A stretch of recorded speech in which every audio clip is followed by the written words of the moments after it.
Assalamualaikum warahmatullahi wabarakatuh.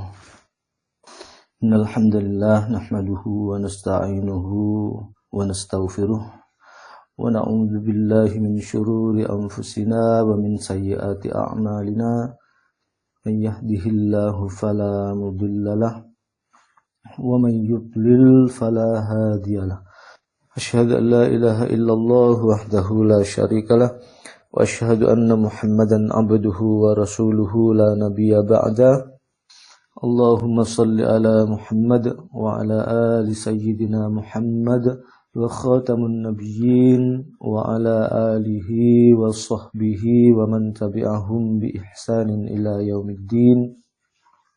Ya ayyuhalladzina amanu taqullaha haqqa tuqatih wa la tamutunna illa wa antum muslimun. Alhamdulillah, kita dipertemukan kembali oleh Allah setelah selesai melaksanakan sholat subuh. Mudah-mudahan pertemuan kita ini menjadi pertemuan yang senantiasa diberkahi oleh Allah. Ilmu yang kita pelajari bersama di dalam pertemuan ini menjadi ilmu yang bermanfaat, dan mudah-mudahan Allah senantiasa memberikan kesehatan kepada kita dan keluarga kita semuanya. Amin. Baik, kita coba buka surah Asy-Syu'ara ayat 23 sampai 29. Asy-Syu'ara itu surah yang ke-26. A'udzu billahi minasy syaithanir rajim. Aku berlindung kepada Allah dari godaan syaitan yang terkutuk. Qala Fir'aun wa ma rabbul alamin. Fir'aun bertanya, siapa Tuhan seluruh alam itu? Qala Fir'aun wa ma rabbul alamin. Fir'aun bertanya, siapa Tuhan seluruh alam itu? Qala rabbus samawati wal ardi wa ma bainahuma in kuntum muqinin. Dia Musa menjawab, Tuhan pencipta langit dan bumi dan apa yang ada di antara keduanya, itulah Tuhanmu, jika kamu mempercayainya. Qala rabbus samawati wal ardi wa ma bainahuma in kuntum muqinin. Dia Musa menjawab, Tuhan pencipta langit dan bumi dan apa yang ada di antara keduanya, itulah Tuhanmu, jika kamu mempercayainya. Qala liman hawlahu ala tastami'un. Dia Fir'aun berkata kepada orang-orang di sekelilingnya, apakah kamu tidak mendengar apa yang dikatakannya? Qala liman hawlahu ala tastami'un.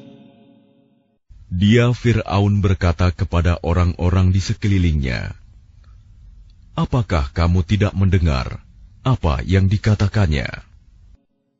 Qala rabbukum wa rabbu abaikumul awwalin. Dia Musa berkata, dia Tuhanmu dan juga Tuhan nenek moyangmu terdahulu. Qala rabbukum wa rabbu abaikumul awwalin. Dia Musa berkata, dia Tuhanmu dan juga Tuhan nenek moyangmu terdahulu. قال إن رسولكم الذي أرسل إليكم لمجنون. Dia Fir'aun berkata, sungguh Rasulmu yang diutus kepada kamu benar-benar orang gila. قال إن رسولكم الذي أرسل إليكم لمجنون. Dia Fir'aun berkata, sungguh Rasulmu yang diutus kepada kamu benar-benar orang gila. قال رب المشرق والمغرب وما بينهما إن كنتم تعقلون.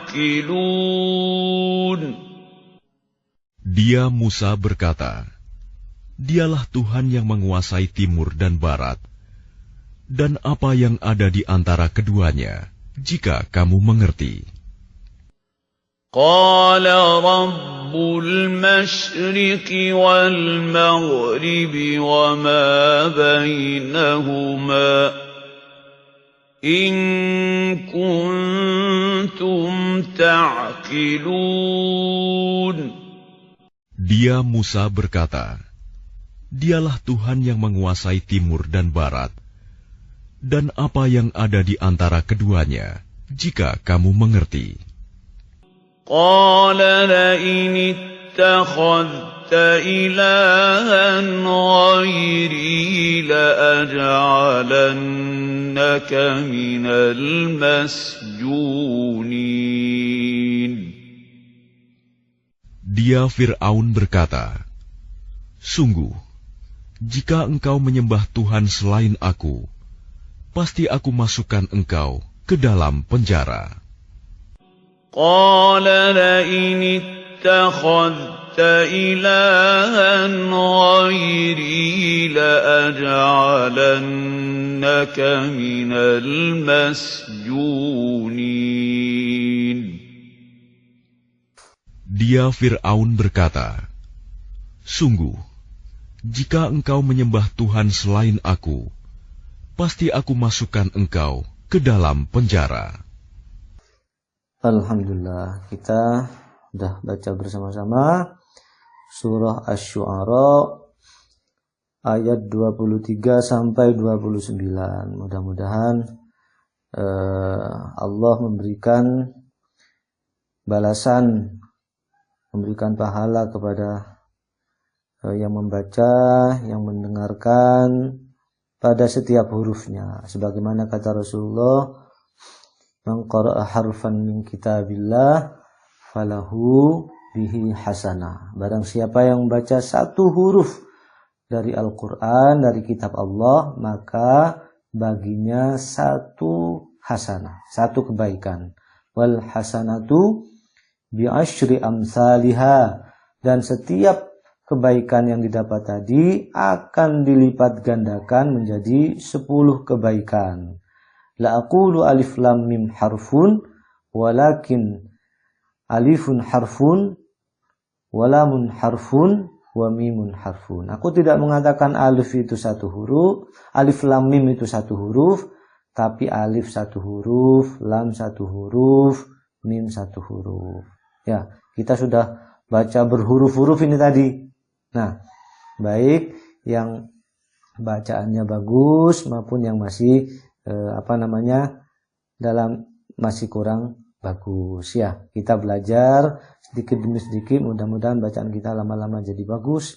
Nah, tapi kata di hadis yang lain, meskipun bacaannya masih susah untuk baca Al-Quran karena ini memang bahasa kita, akan mendapatkan balasan yang baik, akan mendapatkan 2 pahala bahkan. Ya, wa huwa yatata'u fihi alaihi wa huwa syaqqul lahu ajrani. Ya, barang siapa yang terbata-bata membacanya, kesusahan untuk membaca huruf-huruf Al-Quran, maka baginya 2 pahala. Nah, luar biasa. Ya. Nah, kita istiqomahkan baca setiap pertemuan. Baik agar kita lebih dekat dengan ayat yang kita baca ini, dengan surah Asy-Syu'ara ayat 23 sampai 29 ini, kita artikan setiap perkata. Kita artikan perkata. Qala, apa tadi qala? Ya, berkata. Kita pernah belajar bahasa Arab, qala itu lengkapnya ada seorang laki-laki telah berkata. Siapa itu laki-laki yang dimaksud? Fir'aunu. Fir'aun. Yang berkata Fir'aun. Berkata itu kan predikat kan, kata kerja. Jadi subjeknya apa? Fir'aun. Kenapa kok susunan bahasa subjeknya kok setelah qala? Nah, karena apa? Susunan bahasa Arab itu bisa memang begitu susunan dalam bahasa Arab itu. Ya, boleh sih Fir'aun berkata gitu boleh. Fir'aun qala atau qala Fir'aunu, tapi harus berharokat dhammah. Ya, harus berharokat dhammah. Jadi qala Fir'aunu, Fir'aun berkata. Seorang laki-laki yang dimaksud adalah Fir'aun, satu orang, dia telah berkata. Siapa itu? Fir'aun. Berkata apa? Wa ma rabbul alamin. Kita langsung gabung biar cepat. Siapa itu Tuhan seluruh alam? Fir'aun berkata, siapa itu Rabbul alamin itu siapa? Ini berkata kepada, tentu saja kepada lawan bicaranya, siapa itu? Musa, kepada Musa. Fir'aun berkata kepada Musa, Rabbul alamin itu siapa? Kok katanya Tuhan semesta alam? Siapa itu Rabbul alamin? Siapa itu? Maka Musa menjawab, qala Musa berkata, Rabbu as-samawati, bukan semesta alam. Samawati itu langit ya. Langit itu kalau satu samai ya. As-sama.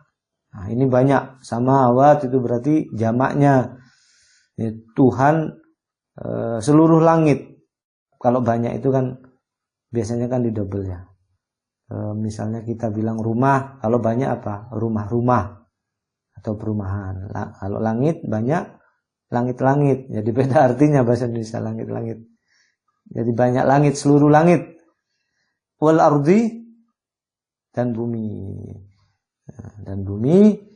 Wa ma bainahuma, dan apa saja yang ada di antara keduanya, di antara langit dan bumi. Jadi yang dimaksud Rabbul alamin itu adalah Tuhan yang menciptakan. Rabb itu dalam hal ini adalah pencipta ya. Yang menciptakan, yang memiliki seluruh langit dan bumi dan apa saja yang ada di antara keduanya.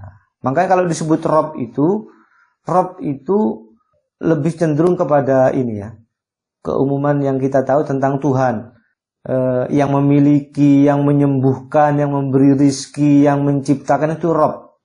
Ya, biasanya disebut dengan Rabb. Makanya di dalam suatu hadis perempuan itu disebut Rabbatul Bait, ya, Tuhannya rumah. Tuhannya rumah. Maksudnya dia yang mengetahui rumah, isi rumah itu ya perempuan. Kalau kita laki-laki itu lali. Tapi kalau perempuan tuh sampai di sana itu ngerti semua. Yang mengetahui rumah, yang memelihara rumah. Ya, itu gelar yang luar biasa dari Rasulullah dan sampai digelari dengan Tuhannya rumah. Yang dimaksud Rabbus samawati wal ardi wa ma bainahuma. Tuhannya langit, seluruh langit, bumi dan apa saja yang di antara keduanya, yang ada di antara keduanya. Maksudnya yang memelihara langit, yang menjaga langit, bumi, apa saja di antara keduanya, yang memberikan rizki kepada semut, kepada semuanya lah. Apa saja yang ada di antara langit dan bumi. In kuntum, jika kamu. Jelas ya, masihan ya suara saya ya. Jelas ya. Muqinin, mempercaya atau yakin, jika kamu adalah orang yang yakin. Siapa itu Rabbul Alamin? Rabbus samawati wal ardi wa ma bainahuma in kuntum muqinin. Tuhan yang menciptakan langit, bumi dan apa saja ada di antara keduanya. Memelihara juga, memberikan rezeki juga. Jika kamu adalah orang yang yakin. Nah, gak terima aku Fir'aun itu. Maka dia berkata lagi, qala, berkata Fir'aun, liman haulahu, kepada orang-orang sekitarnya, kepada masyarakat sekitarnya, qala liman haulahu, ala tastami'un. Ala tastami'un, apa? Apa kamu tidak mendengarkannya? Maksudnya begini, Fir'aun karena gak terima dijawab begitu sama Musa, maka dia berkata lagi kepada orang-orang sekitarnya, kepada masyarakat, tidakkah kamu mendengarkannya? Tidakkah kamu mendengarkan apa yang dikatakan Musa? Kalau bahasa kita itu kira-kira gini, rungokno iku lho. Musa itu ngomong apa, krungu gak? Kayak gitu. Jadi maksudnya kalau kayak kita lagi berdebat sama orang, rungokno iku lho, percaya kon koyo ngono yo. Nah, kayak gitulah kira-kira ya. Maka Fir'aun berkata kepada orang-orang sekitar, apa kamu enggak mendengar apa itu yang dikatakan Musa? Dengar enggak yang dikatakan Musa? Atau dengan makna lain, enggak kok, saya kemana-mana ke orang-orang menyebut saya itu Tuhan, saya yang disembah. Kira-kira begitulah. Untuk menangkal pernyataan Musa. Ini lagi berdialog antara Fir'aun dan Musa. Gak bener kamu itu, Tuhan langit dan bumi dan apa aja yang ada di antara keduanya itu adalah Rabbul Alamin. Karena gak terima, enggak, saya kemana-mana orang-orang nyembah saya kok. Pernyataan Fir'aun gak terima. Tidak sampai di situ, gak terima saya digitukan sama Musa. Maka dia memprovokasi orang-orang di sekitarnya, masyarakat di Mesir kalau waktu itu ya. Bangunlah piramid. Ya, bangunlah piramida yang sangat tinggi gitu ya. Untuk apa? Kalau pernah ke Mesir ya, itu piramid itu tinggi loh itu. Luar biasa pada tahun berapa itu dia bisa bangun kayak gitu itu. Luar biasa canggihnya itu. Belum ada teknologi, belum ada eksavator ya, belum ada bego itu belum ada kan. Bisa bangun kayak sebegitu tingginya ya, piramid. Nah, tujuannya apa? Untuk memprovokasi masyarakat sekitarnya supaya tidak percaya dengan omongannya Musa itu. Jadi Rabbul Alamin, Tuhan yang memiliki langit, ada di atas langit, mungkin bersinggasana di atas arsy kalau boleh dikatakan begitu. Bilang ke masyarakatnya, coba bangun itu piramid. Incengan itu Tuhannya Musa itu, bener gak? Ya? Jadi dia bangun memprovokasi orang-orang untuk nginceng Tuhannya Musa itu. Untuk ngintip, bener gak itu yang dikatakan Musa itu? Nah sebetulnya Fir'aun itu bukannya tidak percaya, dia percaya sebetulnya. Tapi karena kesombongannya dia memprovokasi. Bukannya nggak percaya, itu percaya sebetulnya. Diprovokasi masyarakat dengan bangun piramida untuk nginceng Tuhannya Musa. Temenan tak Musa itu gitu. Ternyata setelah diinceng, ini nggak ada itu, bohong itu Musa itu. Maka Musa melihat perilaku kayak gitu berkata lagi, qala rabbukum, Musa berkata, rabbukum apa? Dia adalah Tuhanmu, ya, Tuhan kalian, wa rabbu abaikumul awwalin. Langsung aja biar cepat. Dan Tuhan bapak-bapakmu, nenek moyangmu, kakek-kakekmu yang sebelum kamu ada. Musa mengatakan Rabbul Alamin itu adalah ya Tuhanmu dan Tuhan nenek moyangmu, kakek-kakekmu, bapak ibumu. Tuhannya orang-orang terdahulu. Ketika dia bangun melakukan provokasi gitu, maka kata Musa, waduh iki wong iki payah iki Fir'aun itu. Fir'aun udah dibilangin Rabbul Alamin, Rabbus samawati wal ardi wa ma bainahuma in kuntum muqinin, itu langit bumi dan apa saja antara keduanya. Dia summastawa 'alal arsy, dia bersinggasana di atas arsy. Itu ada di suatu ayat Malah bangun piramid itu untuk diinceng itu, ya. Nah, kemudian payah iki Fir'aun ya. Maka Musa mengatakan, Rabbul Alamin itu adalah Rabbukum wa Rabbu abaikumul awwalin. Dia adalah Tuhanmu dan Tuhan nenek moyangmu. Nah, dan Tuhan bapak-bapakmu, bapak ibumu. Setelah Musa berkata begitu, dia seakan-akan nggak punya jawaban lagi itu. Nggak punya jawaban lagi itu Fir'aun itu. Dia adalah Tuhanmu dan Tuhan bapak ibumu. Iya ya. Kalau saya ini Tuhan, seakan-akan begitu. Kalau dia punya akal, ya. Kalau dia berpikir dengan akalnya, benar juga ya Musa ini ya. Kalau saya ini Tuhan, kira-kira bahasa yang mudah dipahami gitu. Kalau saya ini Tuhan, kata Fir'aun, nah berarti bapak ibuku biyen lah gak duwe Tuhan lah. Bapak ibuku biyen gak duwe Tuhan, soalnya dia ada dulu kan. Kakekku, nenekku, mbah-mbahku, mbah buyutku, lah Tuhannya sapa terusan? Tuhannya sapa kalau saya ini Tuhan? Kalau mau berpikir sederhana kan gitu. Karena merasa kalah, maka jawab lagi itu Fir'aun. Namanya manusia, sifatnya manusia itu kan gak gelem kalah, gak gelem disalah-salahno, mesti ngaku bener, ya kan? Ya, termasuk kita juga kan gak mau itu disalah-salahkan. Mesti kalau lagi apa istilahnya, lagi berdebat, mesti gak gelem kalah, mesti ngaku bener dewe-dewe. Sama juga yang berkelompok-kelompok itu. Yang kelompok ini mengatakan dia paling benar, ya. Dia paling benar, gak ada yang ngaku salah, gak ada. Termasuk kelompok-kelompok dalam Islam sendiri. Tukaran karepe dhewe ya sing apa jenenge? Yang ini mengaku ahli sunnah wal jamaah. Yang ini yang kelompok lain mengaku ahli sunnah wal jamaah. Ya. Pokoknya hanya kelompoknya yang boleh masuk surga sendiri. Ya, yang lain gak. Pokoknya kelompok dhewe sing hanya boleh masuk surga. Ngaku bener dhewe, itu sifat manusia itu dari dulu. Sudah tabiat itu. Kita kan sudah belajar masalah nafas itu. Karena gak mau kalah, maka Fir'aun mengatakan, qala inna rasulakumul ladzi ursila ilaikum lamajnun. Langsung diartikan ini ya. Biar gak lama ini nanti, gak selesai nanti. Apa itu? Satu ayat saja.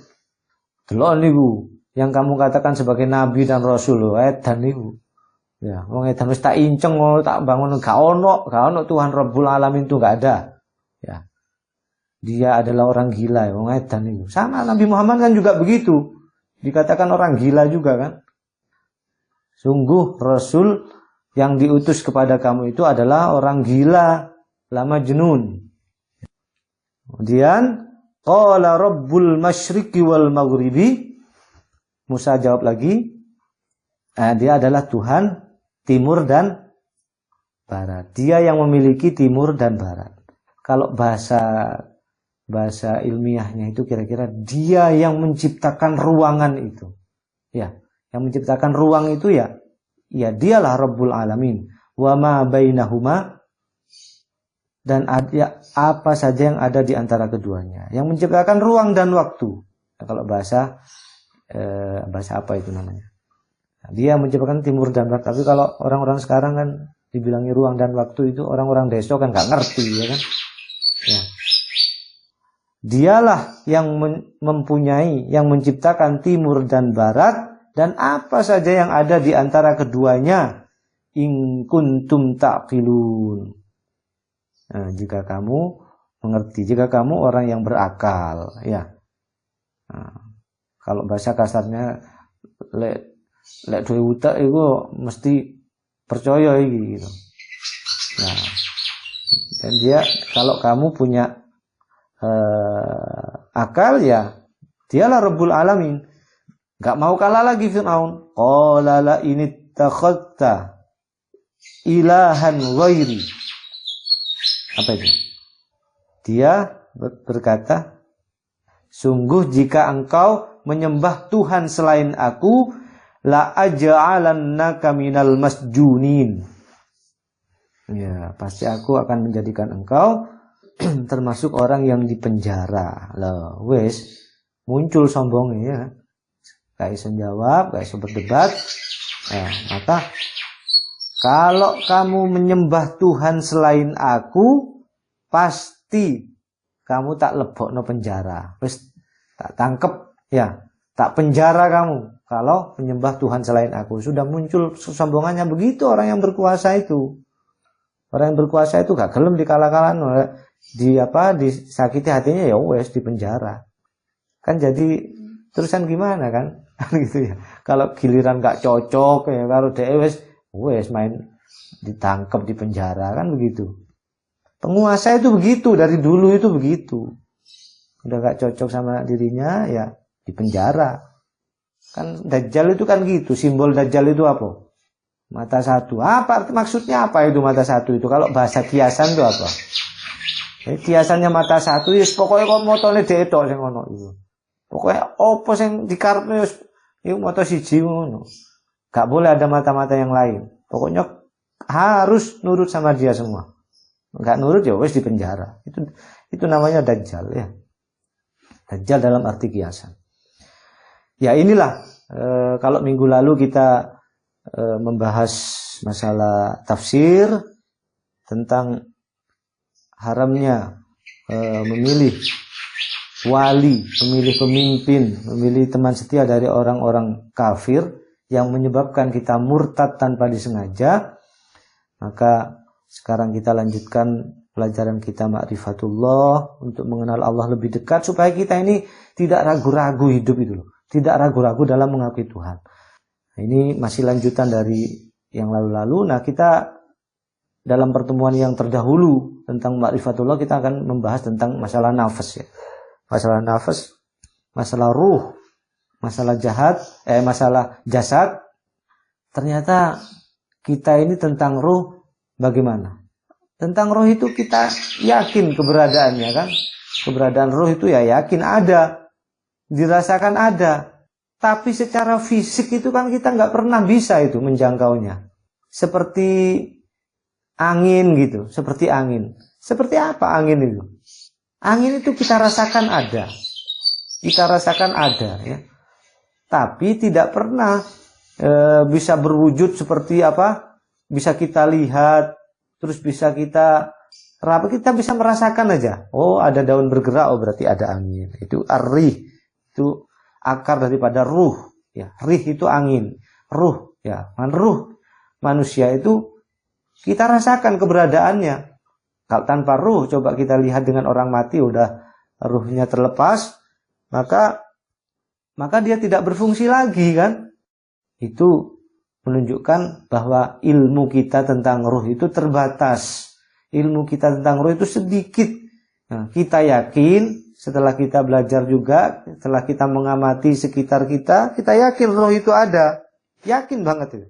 Meskipun kita tidak bisa melihatnya. Kita tidak bisa merabanya, gitu ya. Tidak bisa merasakan dengan panca indera.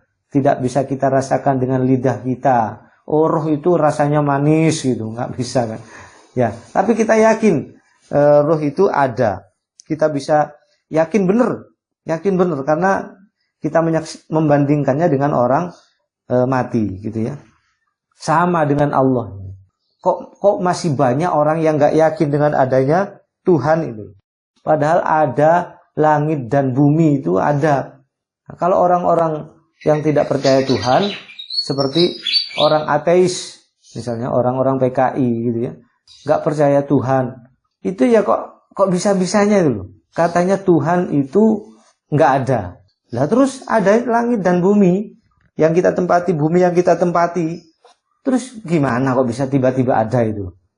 Ya katanya ada secara kebetulan atau berasal dari ketiadaan, dari tidak ada menjadi ada. Ya memang betul, tapi yang membuat ada itu siapa? Yang menciptakan, katakanlah begitu. Siapa yang membuat langit dan bumi itu ada? Ya pencipta. Ya pencipta itu siapa? Pencipta itu adalah sesuatu yang tidak ada. Loh, nggak masuk akal kan? Gimana akalnya kan nggak beres itu kan, nggak sehat lagi. Pencipta itu adalah sesuatu yang tidak ada, namanya nggak ada kan. Nggak ada itu ya nggak ada. Masa yang nggak ada menyebabkan sesuatu yang menjadi ada? Kan nggak mungkin kan. Jadi orang-orang PKI dulu kalau kita ingat sejarah Gerwani itu atau yang lain lah, kalau melatih anak-anak TK, anak-anak coba kalian pejamkan mata kalian, pejamkan mata semuanya. Namanya juga anak kecil ya. Sekarang angkat tangan kalian, diangkat semua. Terus coba sekarang minta kepada Tuhan. Ya Tuhan, aku minta permen. Kan gitu dulu sejarahnya Gerwani itu. Aku minta permen, beri aku permen ya Tuhanku. Sudah ditunggu, sekarang buka lagi tangannya. Gimana? Dapat anak-anak? Nggak dapat bu, gitu ya. Nah sekarang pejamkan lagi mata kalian. Ucapkan, Bu Guru, aku minta permen. Dikasihlah satu-satu itu muridnya kan. Dapat permen. Nah sekarang buka, dapat enggak? Dapat bu. Kemudian dibilangin, kalau begitu siapa yang ada? Tuhan apa Bu Guru? Ya Bu Guru. Itu berarti Tuhan ada enggak? Enggak ada karena enggak ngasih permen. Ya. Itu cara PKI itu melatih anak-anak supaya tidak mengakui adanya Tuhan. Nah, sampai sekarang sampai udah jadi orang-orang dewasa ya kok ono gitu loh. Saya nggak percaya adanya Tuhan itu kok ada gitu loh. Nah, ini sebelum kita masuk kepada Allah itu sendiri, kalau kita kan pagi ini kan maunya belajar tentang konsep dasar ketuhanan. Kalau maksudnya secara ilmiah, secara logika, ya ini kita mau meyakini Tuhan, adanya Tuhan itu secara logika. Di dalam ilmu mantik itu sebetulnya ilmu bahasa Arab ya, mengenal Tuhan itu hanya sampai batas meyakini kalau Tuhan itu ada. Nggak bisa sampai kepada Allah itu nggak bisa. Akal itu mentoknya sampai di situ. Ya, mentok yakin bahwa Tuhan itu ada. Kita sebelum melanjutkan tentang konsep Tuhan itu, ini kan mau kita logikakan ini kan. Tuhan itu ada, kita pastikan secara logika. Ya, kita pastikan secara logika. Nah, kita artikan dulu logika itu apa, atau berpikir itu apa. Berpikir itu adalah, kalau pengertian sederhananya itu membandingkan. Berpikir itu adalah membandingkan atau menimbang-nimbang, itu dalam kamus ya. Dalam kamus bahasa Indonesia, menimbang-nimbang atau kemampuan untuk membedakan yang berbeda dan menyamakan yang sama. Itu namanya berpikir logis. Atau kalau saya meminjam istilahnya Rocky Gerung itu akal sehat gitu ya. Kalau nggak sehat dungu ya. Itu istilahnya Rocky Gerung ya. Jadi berpikir itu adalah kemampuan untuk membedakan yang berbeda dan menyamakan yang memang sama. Itu namanya berpikir, membandingkan, ya, membandingkan atau kemampuan untuk membedakan yang berbeda, menyamakan yang sama, itu namanya berpikir. Kalau nggak begitu ya nggak mikir namanya. Oh ini hitam, ini putih. Nah, berbeda kan? Kalau sudah membeda-bedakan gitu berarti dia bisa melihat normal. Iya kan? Oh berarti matanya normal ini. Kalau di bahasa di Madura itu ini biru atau hijau. Ini biru atau hijau, biru semua ya. Ya kalau di Madura ya. Di desa saya gitu, nggak ada itu warna hijau, itu nggak ada. Adanya biru daun ya. Nah itu bukan nggak bisa melihat normal kalau itu, tapi memang istilah di sana nggak ada yang istilah hijaunya, itu nggak ada. Jadi kalau menyebut hijau itu adalah biru daun. Artinya apa? Kalau dia bisa membedakan hitam dan putih, biru dan kuning, berarti matanya masih normal gitu.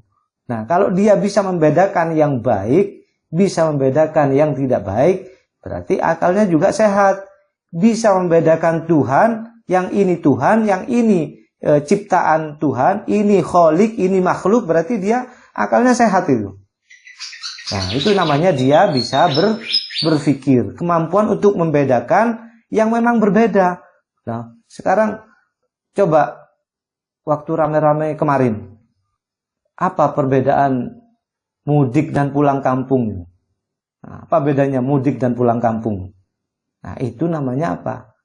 Tidak bisa membedakan yang berbeda atau menyamakan yang sama. Lah wong padha lho kok iso dibedakno iku lho.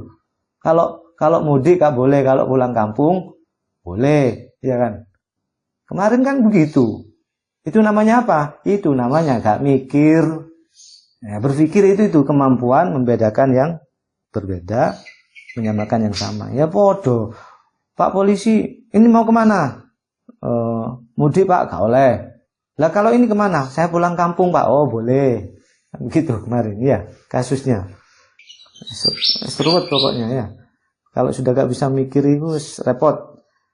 Nah, kemudian berikutnya masalah kebenaran. Benar. Saya mengartikan dasar-dasar aja ya.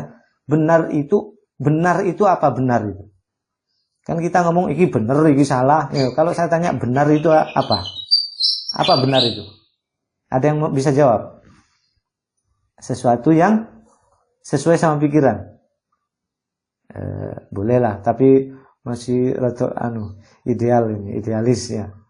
Masih klise ya bahasanya ya. Kurang sederhana. Baik, langsung aja ya. Jadi yang namanya benar, kalau orang benar iki benar. Benar itu adalah persesuaian antara pernyataan dan kenyataan. Itu namanya benar. Nah, persesuaian antara pernyataan dan kenyataan. Kemarin saya pernah nerangkan begini.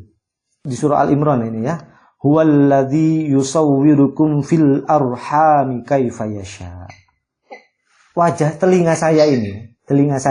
Pernah ingat kan kemarin kan? Ujungnya kok iso gak nempel karo iku lho, pipi iku lho. Gak nempel karo tempatnya itu lho. Gelantong gitu loh. Sudah dilihat enggak telinganya masing-masing tuh? Ada yang nempel, ada yang enggak. Lah kok iso punyaku gak nempel, ono sing nempel itu kok bisa begitu? Bapak saya gak nempel, lah ibunya nempel gitu. Bapaknya gak nempel, berarti ikut bapak enggak. Terus ada juga yang anaknya hitam, bapaknya putih, ibunya juga putih, anaknya hitam. Loh gimana? Kok bisa gitu? Nah, terus wajah saya itu kok bisa begini ya? Pernah berpikir enggak kayak gitu? Kalau kita mau jujur jawab, yo karo, kan jawabannya gitu. Enggak usah pakai bahasa-bahasa yang rumit-rumit ya. Kenapa wajahmu kok seperti itu? Karo, aku selahir gak pesen kok ngene, metune kok ngene iki, ya. Karo jawabannya itu enggak bisa. Enggak tahu gitu loh. Enggak tahu kenapa kok begini. Nah, maka Allah memberitahukan. Dialah yang melukis kamu di dalam rahim sebagaimana yang Dia maui. Al-Imran ayat 6. Dia yang melukis kamu, Dia yang membentuk kamu, Dia yang menggambar kamu di dalam rahim ibumu sebagaimana Dia kehendaki. Gitu. Itu pernyataan Allah di dalam Al-Qur'an. Sesuai enggak pernyataan Allah ini? Ini namanya pernyataan, ya. Sesuai enggak dengan kenyataan yang kita lihat? Sesuai kan? Sesuai memang. Inilah lukisan Allah itu ini. Itu loh. Yang kita lihat manusia itu seperti ini, Pak Ator seperti ini, Pak Nanda seperti ini. Sesuai. Nah, kemudian di ayat yang lain bahwa manusia itu diciptakan awalnya dari saripati tanah, kemudian menjadi mudghah dan seterusnya ya sampai ditiupkan ruh. Itu pernyataan. Kenyataannya benar enggak seperti itu? Kenyataannya enggak ada yang bisa membantah pernyataan itu kan? Enggak ada yang bisa membantah. Coba waktu Rasulullah datang dulu menyampaikan ayat ini belum ada UNER ya, belum ada kedokteran UNER juga belum ada dokter spesialis juga belum ada. Udah bisa menyampaikan kayak gitu bahwa manusia itu awalnya diciptakan dari sperma dan ovum, kemudian menjadi ini menjadi itu, nah, sampai ditiupkan ruh. Pada waktu itu maka Muhammad itu dianggap gila. Gak ngerti orang-orang diterangkan kayak gitu. Nah sekarang baru mengerti kalau pernyataan Rasulullah itu benar gitu. Nah, berarti apa?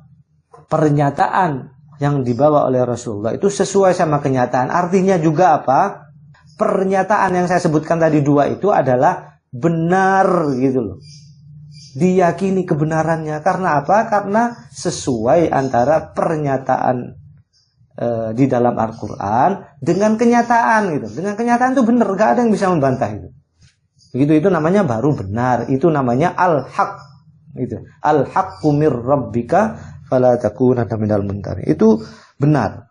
Sesuai, persesuaian antara pernyataan dan kenyataannya. Atau dalam kata lain itu siddiq ya, yang membenarkan. Benarlah. Sodik, benar. Nah, makanya kalau ada orang lagi nyalon itu menyatakan begini, nanti ininya saya akan bangun begini-begini. Nah, tinggal pernyataannya begitu, janjinya begitu. Nah, tinggal kita setelah jadi sesuai nggak dengan janji-janjinya. Nah, kalau nggak sesuai berarti nggak benar itu pernyataannya. Itu bukan suatu kebenaran. Ya, itu definisi benar itu seperti itu. Jadi sesuai antara pernyataan dan kenyataan. Kemudian kita lanjut sama bahas kayak gini itu lama sebetulnya ya. Ini udah hampir 1 jam ini. Kalau kita lanjutkan dengan masalah Tuhan, sebetulnya kalau mau menjadi Tuhan, itu yang pertama itu dia harus absolut. Dia harus absolut. Itu baru bisa dianggap sebagai Tuhan. Baru pantas menjadi Tuhan kalau dia itu sifatnya absolut, mutlak, totalitas yang tidak terbatas, tidak tertandingi, tidak terkalahkan, pokoknya segala-galanya. Mutlak atau absolut. Lawannya dari absolut itu adalah relatif. Bisa dibandingkan. Kalau absolut itu nggak bisa dibanding-bandingkan sudah. Absolut itu nggak ada bandingannya. Nggak ada bandingannya, itu baru pantas disebut sebagai Tuhan. Atau bisa dilanjutkan dengan sifat berikutnya, Tuhan itu harus unik. Harus unik. Jadi harus satu-satunya. Tidak bisa disamakan, atau bahasa lainnya juga distinct. Lain daripada yang lain. Atau kalau ayat Al-Quran apa? Laisa kamitslihi syai'un. Di surah Asy-Syu'ara ada itu ayatnya, laisa kamitslihi syai'un. Tidak serupa dengan apapun juga. Dia harus satu-satunya. Namanya Tuhan itu dia harus absolut. Sudah itu kalau dia tidak ada duanya, tidak bisa dibandingkan dengan yang lain, itu baru pantas disebut sebagai Tuhan. Itu baru logis. Nah, kalau misalkan begini, Tuhanmu siapa? Isa misalnya, Isa. Loh, Isa kan mati, ya kan? Bisa mati, dia dilahirkan, dia mati juga.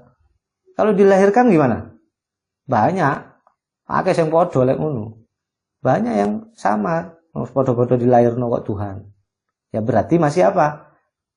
Masih sama dengan yang lain, sama dengan yang lain. Tidak unik. Makanya Tuhan itu baru pantas disebut sebagai Tuhan kalau tidak ada padanannya. Kalau tidak ada padanannya. Pernyataan ini sudah sering kita dengar. Bahkan semua orang tahu tentang perdebatan Ahmad Didat dengan Stanley. Di YouTube juga banyak ya perdebatan beliau itu. Tentang masalah ketuhanan, tentang konsep Trinitas. Gimana? Tuhan bisa ada 3, ya, atau Tuhan lebih dari 1. Kalau ditanya, Isa itu ya person, Allah itu juga person, Ruhul Kudus juga person. Bagaimana 3 person kan? Jadi 3 kan? Aslinya sebetulnya mereka itu sudah tidak pede dengan konsep itu sebetulnya. Cuman karena kesombongan, ya tidak mau lah wis kadung ngajar ngono sak donya ya. Mosok mau dibatalkan konsep itu. Artinya sudah tidak esa lagi. Kalau di dalam Kamus Al-Munjid dikatakan bahwa Tuhan itu adalah adzatil wajibul wujud. Zat yang wajib ada. Zat yang wajib ada. Kalau disebut zat yang maha kuasa. Kalau saya sebut zat itu bukan berarti ini ya. Bukan berarti zat yang kita kenal biasanya kalau sekolah ada zat cair, ada zat padat, zat gas, padat, cair, gas, bukan itu. Berarti Allah itu cair apa gas? Bukan itu maksudnya ya. Itu kalau itu beda istilah itu. Zat yang dimaksud di sini adalah suatu esensi yang wajib ada. Ya, yang wajib ada dan menyebabkan sesuatu menjadi ada. Itu namanya Tuhan itu. Ya, sesuatu yang wajib ada. Makanya disebut wajibul wujud, wajib ada. Enggak la budda alaihi al wujud. Enggak bisa tidak harus ada. Tidak bisa Tuhan itu enggak ada, tidak bisa. Nah, makanya kalau Tuhan itu ketiadaan itu sangat mustahil. Sangat mustahil. Kalau di Al-Qur'an itu dinyatakan begini. Am khuliqu min ghairi syai'in am humul khaliqun. Itu di surah At-Tur ya. Ya enggak apa-apa kalau memang Tuhan itu enggak ada. Seakan-akan Allah berkata, enggak apa-apa kalau Tuhan itu memang enggak ada, tapi buktikan kalau yang ada ini diciptakan dari ketiadaan. Buktikan. Ya mosok suatu ketiadaan itu membuat sesuatu menjadi ada. Seperti yang saya katakan tadi, enggak mungkin gitu. Namanya sesuatu yang enggak ada, ya enggak berfungsi, ya enggak berguna apa-apa. Ya, jenenge ka ono ya gak iso marai apa-apa to jenenge ka ono. Itu mustahil, itu sangat-sangat mustahil. Kepercayaan seperti itu, tapi begitu loh kok banyak pengikutnya gitu.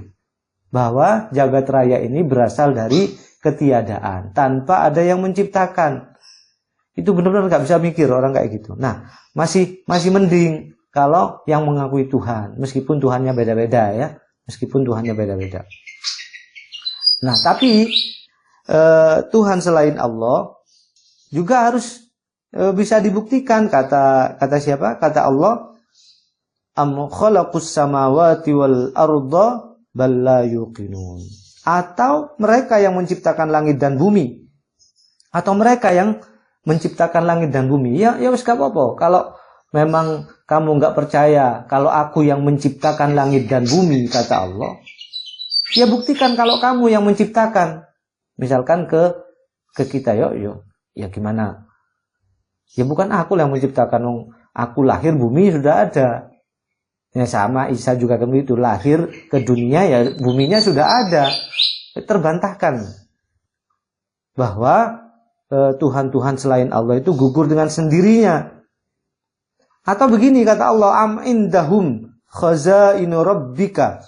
Atau kalau kamu memang mengaku sebagai Tuhan, kamu dulu waktu menciptakan langit bumi itu nyumbang apa karo aku? Nyumbang bego. Oh, aku nyiapkan nyumbang apa? Nyumbang cagae, nyumbang tiangnya. Saya nyumbang tiangnya. Buktikan gitu. Kamu nyumbang apa? Waktu menciptakan bumi, waktu menciptakan langit. Ya nggak akan bisa jawab kan? Nggak ada yang bisa menjawab hal-hal seperti itu. Nah, artinya bahwa ada sesuatu yang pasti menyebabkan langit dan bumi itu ada. Ada sesuatu yang menyebabkan itu. Nah, sesuatu itu diperkenalkan oleh Islam namanya Allah. Sesuatu itu bernama Allah. Gitu. Ada yang mau ditanyakan mungkin dengan masalah ketuhanan ini, biar kita yakin kalau Allah itu ada. Gitu.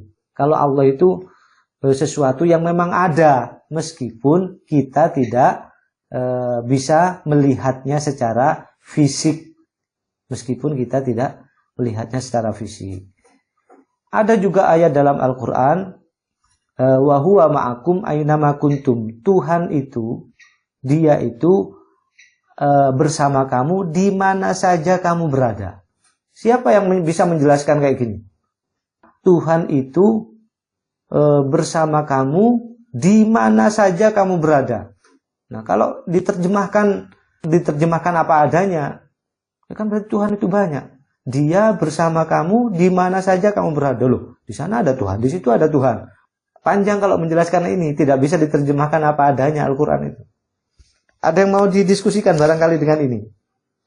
Jadi kita ini bertuhan, mengakui Tuhan yang maha kuasa itu Tidak hanya ikut-ikutan, ya, tidak hanya ikut-ikutan. Kalau Allah, nama Allah itu kan diperkenalkan sama Islam kan. Kalau di ilmu mantik itu kita mentoknya sampai keyakinan bahwa Tuhan itu pasti ada dan dia satu-satunya. Kalau lebih dari satu ya nggak mungkin lah. Kalau lebih dari satu. Dan itu juga dikatakan sama Al-Quran. Lau kana fihima alihatun illallah la fasadata.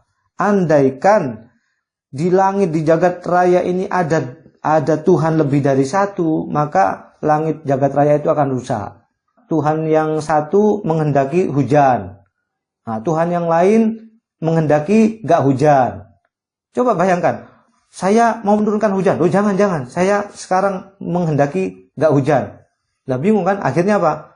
Yang Tuhan satu lagi mengatakan, yang menengahi dua Tuhan ini mengatakan, oh enggak usah hujan, enggak usah terang, mendung saja. Bingung kan akhirnya. Akhirnya karena sama-sama berkuasa, hujan sebentar, oh langsung terang lagi. Hujan sebentar, lalu sambar petir gitu.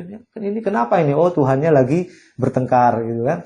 Karena yang satu menghendaki hujan, yang lain menghendaki enggak hujan, yang lain menghendaki mendung. Akhirnya rusaklah jagat raya ini gara-gara lebih dari satu. Gak mungkin, karena Tuhan itu juga punya kehendak, juga punya keinginan untuk menciptakan, keinginan untuk menurunkan hujan, keinginan untuk ya banyak, keinginan Allah itu banyak. Makanya dia disebut maha berkehendak, maha berkeinginan, termasuk keinginan untuk melukis kita itu menjadi seperti ini. Ada yang mau didiskusikan sebelum diakhiri? Alhamdulillah kalau jelas ini.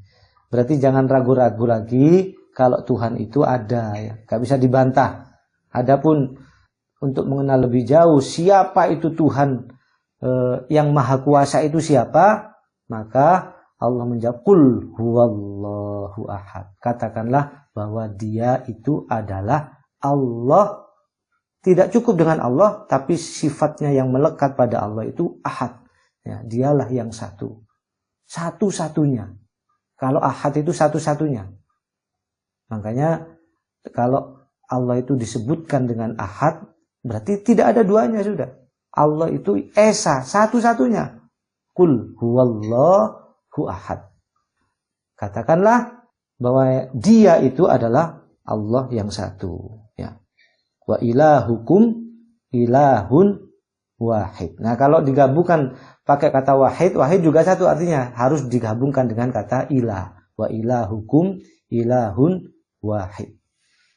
Ya, dialah Allah. Innani anallah la ilaha illa ana fa'budani.